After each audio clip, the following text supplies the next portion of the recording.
All right, so inside of our bowl, we just put in 50 grams of sugar and 50 grams of butter, and I'm just gonna cream those together first. It's best if your your butter is at room temperature. It will cream very easily. If it's cold, it's not gonna work. So you're gonna need to make sure that you have left it out for some time. And there we go, nice creamed butter. And then you're just gonna go ahead and add in your flour. You can do a little bit at a time.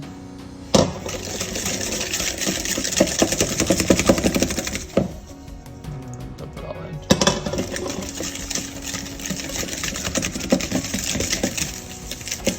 Make sure you're cleaning up all the sides of the bowl. It's gonna get all stuck inside of your whisk. Just tap it out.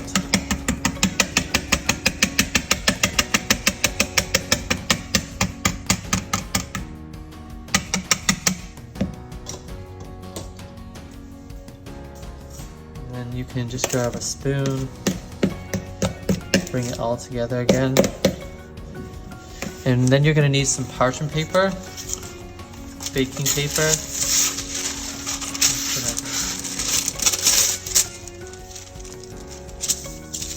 Take your baking paper, fold it in half. It should be about the size of an A4 sheet of paper. Okay, that is folded. So A4 on the top, so it's 2 A4 together, which is like an A3. I believe that's what it is. We're just gonna go ahead and place our cracklin. Sorry, that's what we're making. I don't think I said that at the beginning here. This is the cookie part that's gonna go on top of the shoe.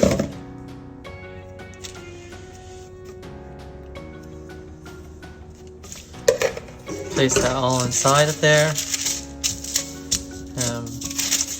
Put your parchment paper on top. Use your hand to just flatten it out. Now we're going to roll this out and then we're going to cut in little circles with something, either a cup or a lid or something. And if you don't have something to cut with, which you'll see later, then what you could do is you could roll it into a log shape and then wrap it up and then cut it into things. But I'm going to show you this way because I think it's nice and easy. So I'm just rolling this out. I'm just pulling. It's so soft, you don't even roll it. You just kind of pull it across the parchment paper until you have a nice even cookie crust that's going to go on top of our shoe. And so we want quite a thin cracklin. So it's about the thickness of a coin. You can see there, something like that. Okay. If for some reason it gets too thin, you can just fold it back over on top, like so. Okay. Pressing it back in, and then you can adapt it or adjust it to make sure that it's meeting the right thickness, so it's even throughout the dough. I'm quite happy with that, so I'm going to stop there. Now this is just going to be popped into the freezer until it's solid, and then we'll use it on top later.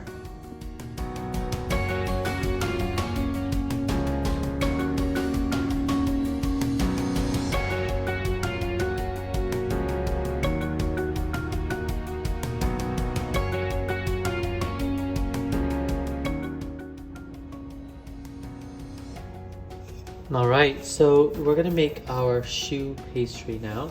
And so to do this, what you're going to need to do is measure out all the ingredients that we just did, which was 2 eggs, 50 grams of strong flour or bread flour. All-purpose might work, but bread or strong would be the best because it has more gluten. And then a pinch of salt, 40 grams of butter, and 85 grams of water.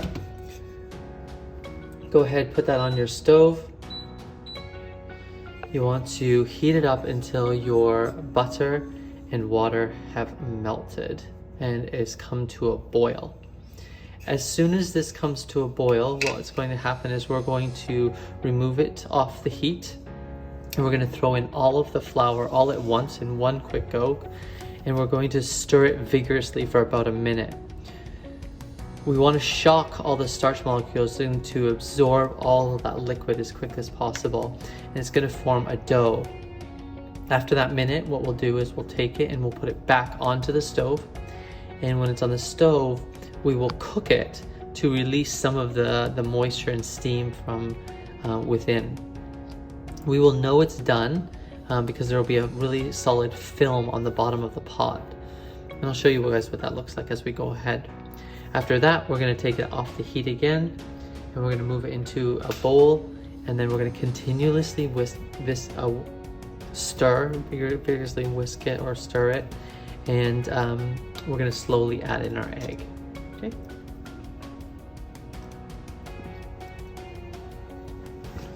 So our water is coming to a boil, but you need to make sure that all of the butter has completely been melted before you add in any of the flour. So just go ahead and make sure it's stirred. And I can see now all of mine has completely melted. So I'm going to go ahead, I've taken it off the heat just to the side here. And what I'm going to do is I'm going to dump all of that flour in there. Stirring carefully at first so you don't splash water out or anything. And then once you see it, all of the flour has absorbed that water, just go ahead and whisk it vigorously.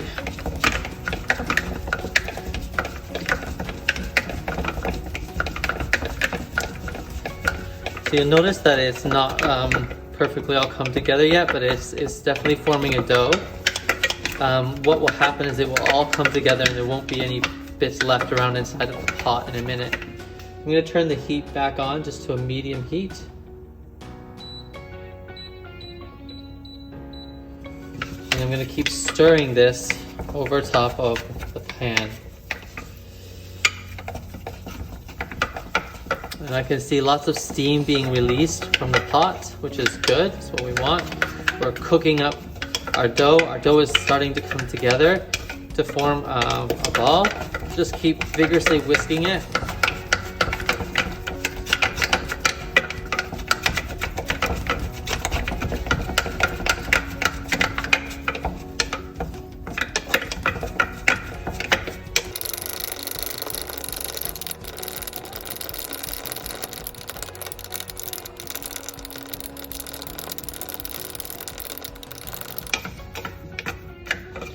Alright, that looks pretty good.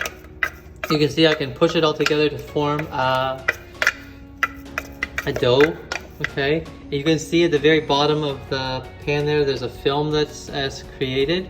I've cooked it for some time, even though the film started a little while ago. You just want to make sure that that doesn't start burning, because if it starts burning, then that's going to be, you cook it too much. Okay, so it's best to keep it on a low to medium heat, not low, medium heat. I'm just going to go ahead and take this and place this into a separate bowl now.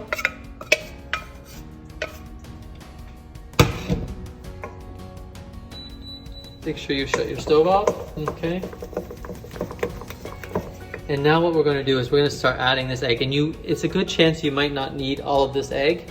And so it's really important to do it very slowly and don't just throw it all in, because we're going to need to test it along the way. The first half you can definitely, you'll be putting in, but again, just small bits at a time, not big. You're going to add that into the mixture and just keep stirring vigorously until you see it all mixed in. And then you can go ahead and add a little bit more.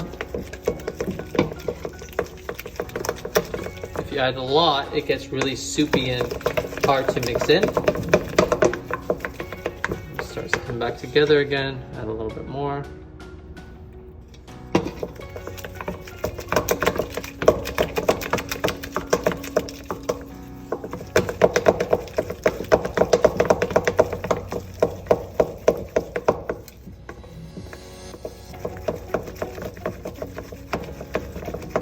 I'm using a wooden spoon.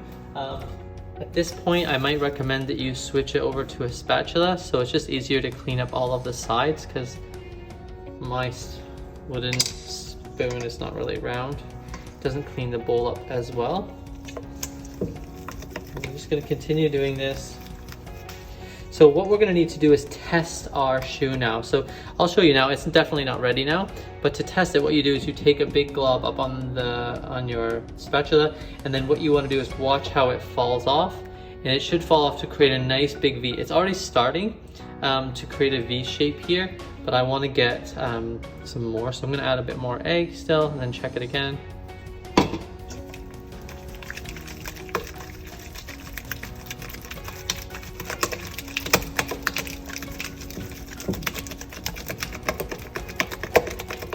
What you don't want to do is add too much egg, and then it becomes a runny mess, and then when you try to pipe it, it's not going to hold its shape or be very nice.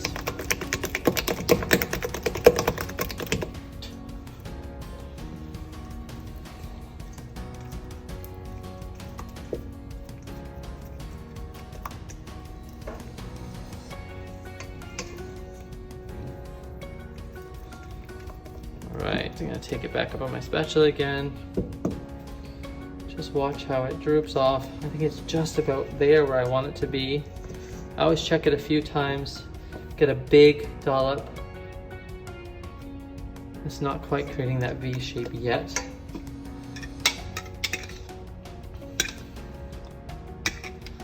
Just adding a little bit of time because that small amount can make a big difference.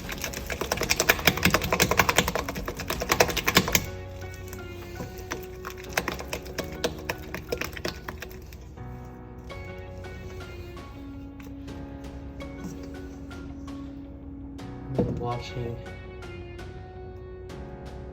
and there we go. If you can see here, you've got a nice V shape, okay, falling off of the spatula. So I'm happy with that.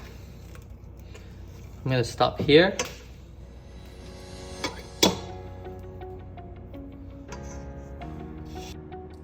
Okay, you're also going to want to make sure that you preheat your oven. So we're just going to set it on here to, what you want to have is a convection setting, so something where there's a fan. You don't want to have a grill function on. Anything that has like these little arrows or something on the top and bottom, you want to really make sure it has a fan only, or a fan with a circle. That's convection setting. We're going to set our temperature to 180 degrees Celsius. Mine is not able to determine 100%, but somewhere between 170 to 190 will be fine. So please set that and preheat your oven. Okay, so at this point we're going to take our batter and we're going to put it into a piping bag if you have one at home. If not, you might want to just grab one of these kind of freezer bags or fresh bags that you can use. So they look something like this. It's great if it has a corner to it, or you might have a freezer bag or something. I've just grabbed one. I'm going to place it inside of a cup just so it's easy for me to put all of my mixture inside of here. I'm just going to take that, pop it inside.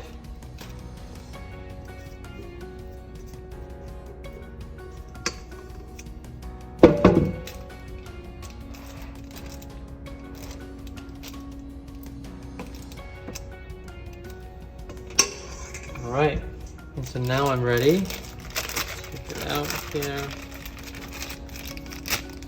You're going to press it all into one corner. Make sure you're grabbing that side so that you're not going to let the dough come out the top here. So I'm going to hold mine something like this, and I'm going to cut the tip off here, and we're going to pipe these out. So I'm going to show you how to do that next. Alright, so I've just went ahead and grabbed my baking tray out. I cut a piece of parchment paper here, and then I took an A4 size piece of paper, and I just took a little Nespresso cup, and I traced the bottom of it. So you want something no bigger than 2 thumbs kind of size for your circles. And that's just going to help me to make sure that I pipe them kind of accurately and consistently and evenly on my page. So I'm just going to place that underneath of the parchment paper for me to kind of guide my piping. So I'm going to now go ahead and I'm going to cut a hole into the piping bag that we've created here. Okay, so I'm just going to cut off Make sure that tip doesn't fall onto the circles, but you move it and put it away out of the way. And then you're gonna go down and you're just gonna pipe these. Start from the center and you're gonna squeeze it until it fills up that space, and then stop squeezing, and then you want to circle off, okay? And depending on how you cut your hole, they might come a little bit oblong, but that's okay. And then you're just gonna keep squeezing. Stay about 1 centimeter off of the paper when you do this, okay? And you're gonna keep going like that. Here's another angle for you. So I'm keeping it about 1 centimeter off of the paper, and I'm squeezing until it fills out that circle, and then I stop and just kind of round off so you don't have a giant tip on it. Now what I did is I went and added a few to show you what, if you do have a giant tip because you pulled up and they look kind of funny like this rather than more flat like that. What we can do is we take some water, we put our finger in the water, make sure your hands are nice and clean, and make sure it's not super wet, but it's just wet so that it doesn't stick. And what I want you to do is you can just go ahead and you can press down and even out your shoe so that it looks more even, okay? So you could go and do that on all the ones that don't look perfect, but we're gonna be putting a cookie crumble on top, the crackling that we had made earlier. So it will help that as well, okay? All right, so what I've done now is I've just taken the crackling out of the freezer. It's solid, hard now, which is great. I'm gonna peel back one side of the parchment paper, put it back on, and then peel the other. That's just gonna make it so I know it's not stuck, because it warms up quite quickly. Find something around the size of your shoe, and then you're gonna just go ahead and cut it out. If you have a cookie cutter, that's best, but I don't have. And then we're gonna go ahead and we're just gonna place these like so on top.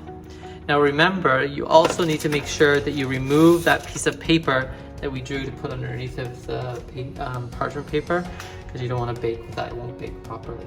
I'm just gonna continue on with this, cutting them all out and placing them on top of my shoe pastry. It's okay if it cracks, just do the best you can.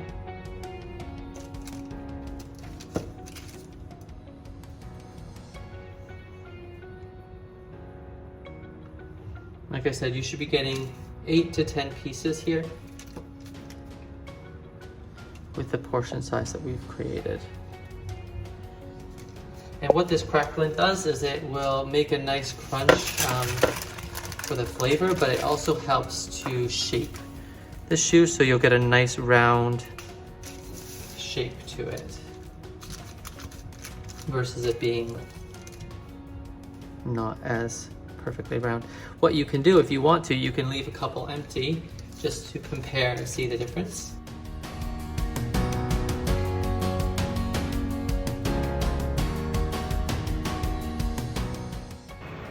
Alright, it's time to place them in the oven. So place them in the middle of the oven.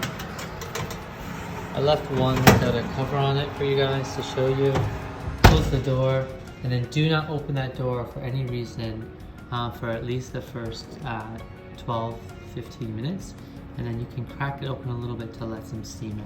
I'll show you that in a bit. So I'm just going to take these out and flip them around because they're really browning on one side.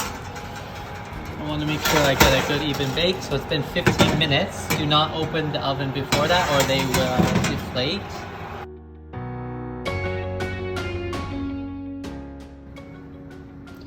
So these are looking done now. Color looks really good. So I'm just gonna take them out of the oven. You should have a nice golden color like this.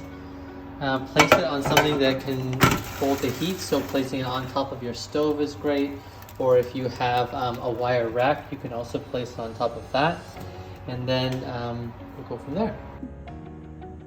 All right, so what I've done is I just took 200 grams of whipped cream with a tablespoon of sugar, whipped that up, took our pastry cream, whisked that together, and then I placed it together inside of inside of a piping bag, or if you don't have piping bags, you can just use the same thing we used earlier, which just is just like a lunch bag.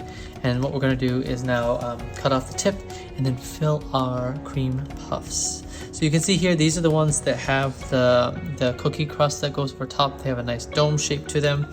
And then this is the one that does not. So it just doesn't look as consistent or as even, but they're all good. So what we're gonna do is fill them up. So to fill them up,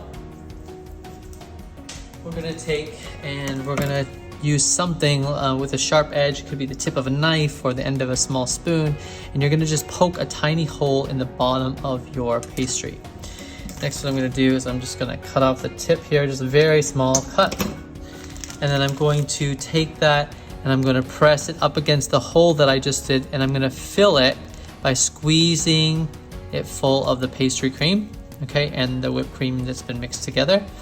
You can wipe off this little bit of excess, and then you can place them and continue filling up all of your pastry to then enjoy. And that's all there is to making your cream puff.